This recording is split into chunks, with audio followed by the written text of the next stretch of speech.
Good afternoon, class 10 students. Today I'm going to start a new chapter of geography subject. The chapter is second, water resources. My dear students, water is precondition of life.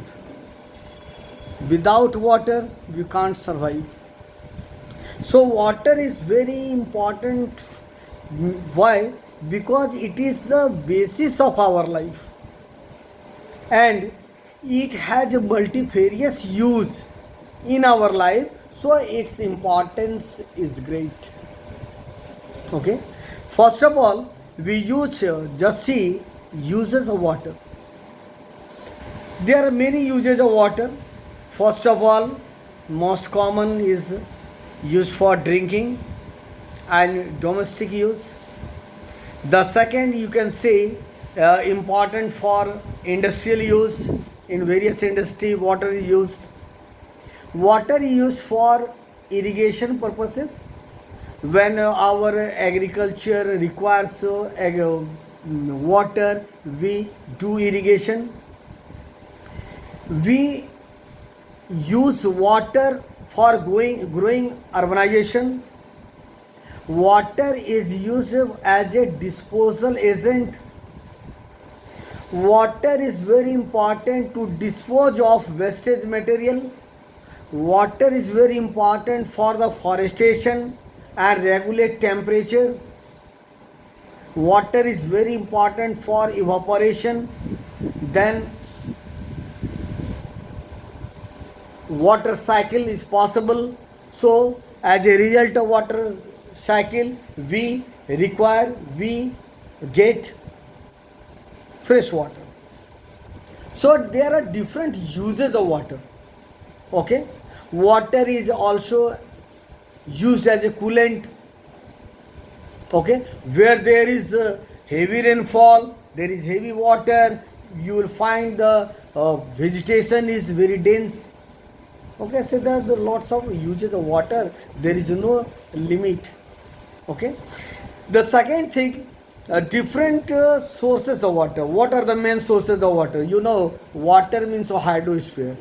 Okay, so water is very important, is found in different water bodies. First, take the example of ocean, sea, rivers, lake, bay, pond, wells, and runoff water and underground water. My dear students, water is basically of two types. One is the surface water. It means water flowing on land.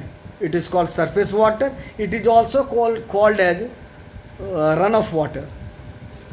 Second is underground water. It means during the rainfall you will find water. Some of the water actually merges, fall in the river, finally in the ocean. Okay, some of the water is the land seep. Some of the water, that water go beneath the land, and that is called underground water. So surface water, first of all, surface water. See, surface water or runoff water is obtained from rainfall and melting of snow, and it is available to us in the form of the rivers, lakes, ponds, tanks. In South India you will find the tanks. Okay, underground or groundwater or underground water, it means some of the rainwater percolates through the pores of the soil or the crevices of the rocks and go into the earth crust. Okay, it is available below the surface, that is why it is known as the underground water or groundwater. We also charge the underground water by digging wells and tube wells and through the motor pumps, hand pumps. Okay, so water is very important, and it is a renewable resources because we can renew the water. Okay, now India is a vast country, and different types of land is found here. So and the formation of the land and the agriculture depends on monsoon. So majority of Indian land receive rainfall 75 to 90%. Okay, and the monsoon is known as the southwest monsoon. Okay,